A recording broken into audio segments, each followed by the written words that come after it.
and welcome to this video about minimalism in your homeschool and how to keep things simple. It's really easy as a homeschool parent to get caught up in the trap of needing more things, more curriculum, more resources, more activities for your child, more experiences, more. And our culture tells us that if we give our kids more, their education will be better. We hear our friends talk about all the things that their kids are doing, and we think that to keep up with them, our kids need to do those activities too. But that's not the truth. The truth is that sometimes less is more. And in homeschooling, this is often the case. This concept is called having a minimalist homeschool. And in this video, I want to talk about why you might want to implement minimalist homeschooling and also share some strategies that will help you get started.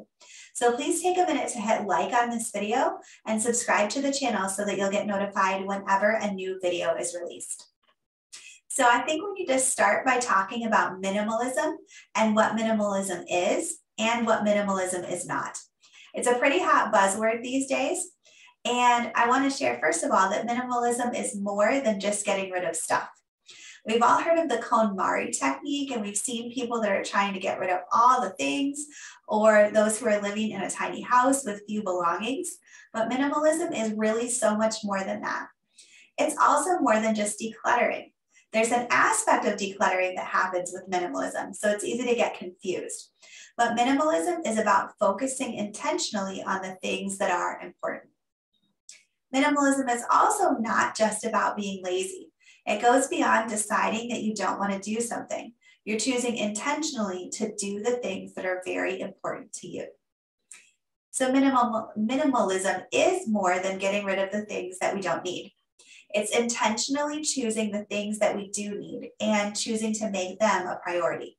We focus on those things because they're the most important. Minimalism encourages us not only to look at our possessions, but also at how we spend our time. And minimalism frees up both space in our home and time in our schedule to focus on the things that are important to us. So why minimalism in your homeschool? Here's several reasons why you should consider it. First of all, it allows you to focus on what's important. When you choose minimalism in your homeschool, it gives you a lot of time to focus on what's important. It allows you to think intentionally about your priorities for your child's education and to make sure that you have plenty of time to spend on those things. It also allows you lots of time to spend on your relationship with your kids. Because if you aren't running around from activity to activity, trying to do all the things, you will be able to spend more time with your child. That's a great benefit of homeschooling in the first place, and it's also a reason to consider minimalism in your homeschool.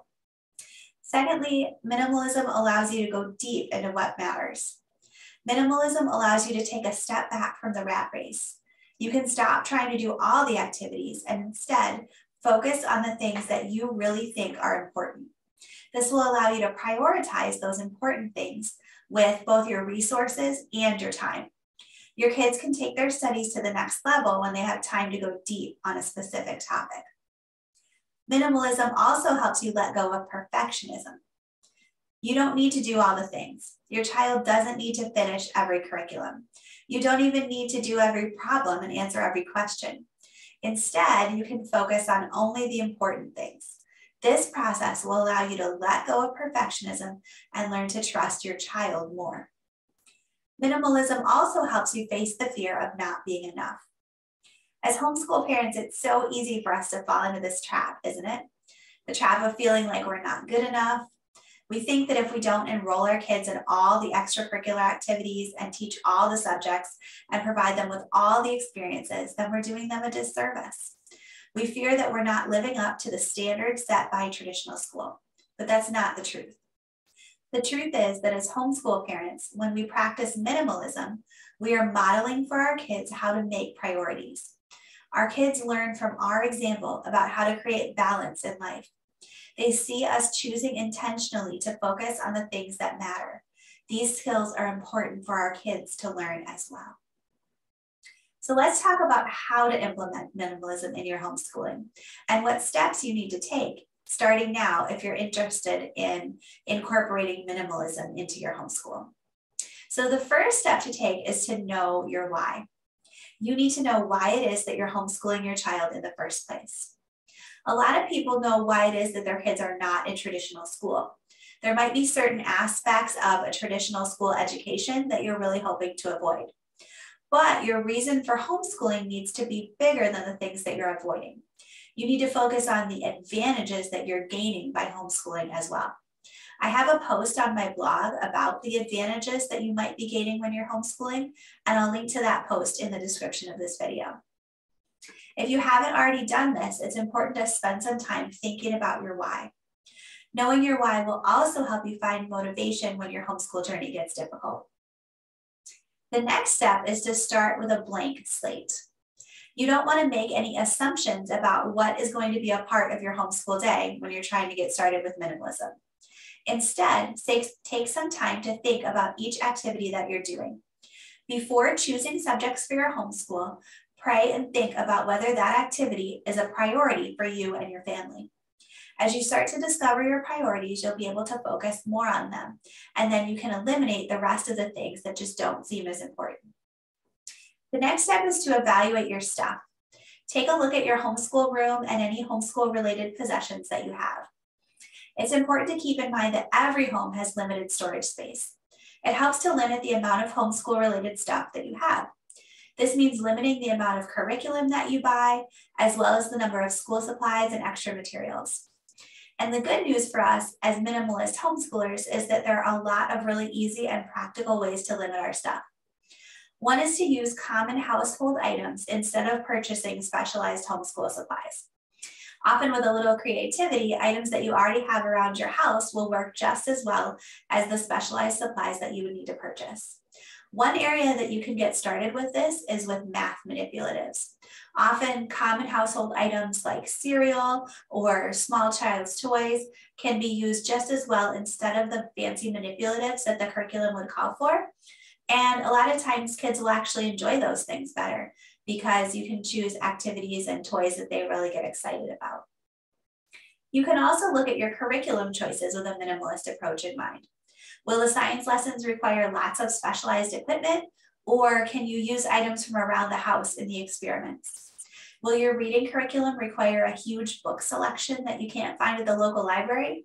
If so, it might be worth it to consider a different curriculum. You can also think about borrowing instead of buying for as much of your homeschool curriculum as possible. You can borrow curriculum resources from the library or from local homeschool friends, or you can even consider using digital resources that are available online and won't add extra clutter to your home. It's also important when you're considering your homeschool room and your materials not to compare yourself to others. Every homeschooler's space and materials are going to look different, and that's okay. Just because you have a friend who has a beautiful homeschool environment doesn't mean that you have to have a beautiful homeschool room as well to give your kids a quality education. It's really easy to get sucked into the comparison trap here, but it's important to remember that that's not really important when you're homeschooling your child. But it's also important to remember that minimalism and homeschooling goes beyond just the materials that we choose. When we're adopting a minimalist homeschool approach, it's important that we also look at how we spend our time. Time is one of our most precious resources, and how we spend our time is a better indicator of whether we have a minimalist approach than how we use our resources and how we spend our money. A minimalist lifestyle means being intentional with our daily routines. So first, we want to be intentional with the subjects that we're teaching. We want to make sure we're thinking about which subjects are the most important ones to cover, and then focusing the time that we have on the subjects and activities that we've intentionally chosen. It's important not to do things just because the traditional school does them that way. We want to be intentional about what we're doing and how we're doing it. It's also important to limit the number of extracurricular activities that your child is involved in, especially those activities that occur outside the home. There are many benefits to extracurricular activities, but it can be easy to choose to participate in way too many of them. Choosing too many extracurricular activities can cause you to get run ragged and not have time to be able to spend on those important things that you've intentionally chosen. Instead, it can really help to choose just one or two activities that are important to your child and focus your time and energy on those activities. And this also gives your kids an opportunity to explore those interests at a deeper level. It also really helps to keep the schedule simple, to remember that less is more. When possible, try to combine homeschool subjects so that more than one child is learning the same subject together. This will limit the number of lessons that you have in your homeschool schedule, which will make it so much easier to teach. It's also helpful to limit the number of subjects that you study at one time and to keep the schedule consistent from day to day. You can also limit the number of field trips that you take. Although a field trip can be a really awesome learning opportunity, be intentional to choose the trips that will really enhance your child's education. This is a great way to prevent overwhelm, and less stress will help you stay focused in your homeschool. It's also important to include some unstructured time in your kids' day. Keeping the schedule simple will allow your kids to have more unstructured time and more outdoor time, and both of these things are really important. Kids learn a lot from unstructured playtime and from spending time outdoors. And it's important that we save enough time in our schedule that our kids will have time to spend in unstructured play. Finally, it's really important to embrace minimalism in homeschool planning. As parents, we can choose minimalism for ourselves as well. We can apply the concepts of minimalism that we're learning to our homeschool planning, to choosing our curriculum, and our lesson planning. It's important to consider our own time each week and make sure that we're choosing a curriculum and lessons that are easy to plan to make lesson planning as simple as possible. If you're spending time planning a lesson every week, you can look at the curriculum choices that you've made and see if your family might benefit from choosing a curriculum that's easier to plan.